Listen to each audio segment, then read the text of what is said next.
On poursuit ce Lex Inside, on va parler de la transaction en droit du travail. De quoi s'agit-il? Quels sont les enjeux? On fait le point avec mon invité Sébastien Mailloux, avocat chez Barthélémy Avocat. Sébastien, bonjour. Bonjour Arnaud. Alors avant de rentrer dans le vif du sujet, on va commencer par une définition. Qu'est-ce que la transaction en droit du travail? Alors la transaction en droit du travail, le contrat de transaction résulte du Code civil et l'article 2044 du Code civil et la transaction de toute manière vous la trouvez possible dans toutes les matières juridiques. Alors l'objectif c'est un accord entre les parties pour mettre fin à une contestation née ou à naître via des concessions réciproques. L'objectif c'est de trouver une solution à l'amiable hors contentieux à un litige potentiel. Alors, en matière de droit du travail, ça peut autant être sur l'exécution qu'au moment de la rupture du contrat de travail. Et l'avantage, c'est qu'on peut faire une transaction, signer une transaction n'importe quand, même lorsque la procédure est engagée. Donc maintenant qu'on sait ce qu'est un accord transactionnel, concrètement, quelles sont les conditions de validité d'un tel accord? Alors, pour que la transaction soit valable, il faut déjà une contestation, donc il faut bien cerner la contestation en tant que telle, qui peut être future et probable éventuellement. Il faut également que chacune des parties soit d'accord pour mettre fin à cette contestation. Et surtout, il faut des concessions qu'on appelle réciproques. Donc autant des concessions de la part du salarié que de la part de l'employeur, en sachant que la concession du salarié est bien souvent sa renonciation d'exercer une action judiciaire et la concession de l'employeur est le plus souvent financière. Alors on va se placer du côté de l'employeur. Quels sont les avantages pour l'employeur de transiger avec un salarié? Alors il y a plusieurs avantages. Le premier avantage, c'est d'éviter l'aléa judiciaire. On le sait en matière de droit du travail, le positionnement de certains conseils des prud'hommes est parfois un peu compliqué, notamment d'un point de vue juridique. Et on sait qu'il y a toujours un consensus au sein du conseil des prud'hommes qui peut être ou pas favorable à l'employeur, mais on a toujours des doutes. Donc ça évite cet aléa judiciaire. Deuxième élément, le temps judiciaire est long. Il peut y avoir éventuellement un appel à la suite d'une décision du Conseil des prud'hommes. Ça permet d'accélérer et de régler les choses et de régler le litige plutôt qu'attendre le temps judiciaire, que le temps judiciaire passe. Autre élément assez intéressant, c'est que, et notamment pour des salariés peut-être niveau cadre supérieur, ça permet de rester en catimini pour négocier la transaction avec quelque chose, on va dire, un peu de secret, et ça évite une éventuelle publicité auprès du public. Et dernier élément, parfois on met en œuvre des licenciements avec des motifs, on le sait, un peu justes d'un point de vue juridique. Ça évite une contestation judiciaire. Alors est-ce que ça évite vraiment tout type de contestation par le salarié? Alors, ça dépend du type de contestation. On sait qu'en matière de problématiques de harcèlement, notamment moral ou sexuel, et surtout sexuel, les salariés quand le harcèlement est manifestement avéré, les salariés ont moins tendance à transiger, alors que les employeurs auraient plutôt tendance à vouloir transiger.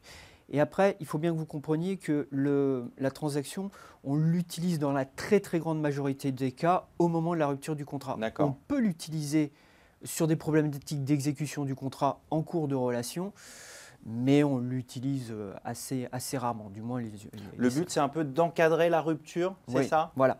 L'objectif, c'est de sécuriser plutôt la rupture.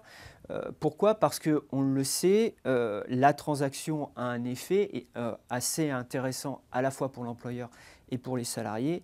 Elle a l'autorité de la chose jugée. Donc, en signant, les parties s'accordent pour qu'aucune des deux, on va dire, porte le litige devant un juge, et surtout le salarié. Pour le salarié, c'est quoi l'intérêt au-delà de ce que vous venez d'exposer? Pour le salarié, l'avantage, là encore, c'est que il y a des aléas du judiciaire, il y a un temps judiciaire et certains salariés ont besoin d'argent, on va dire, assez rapidement.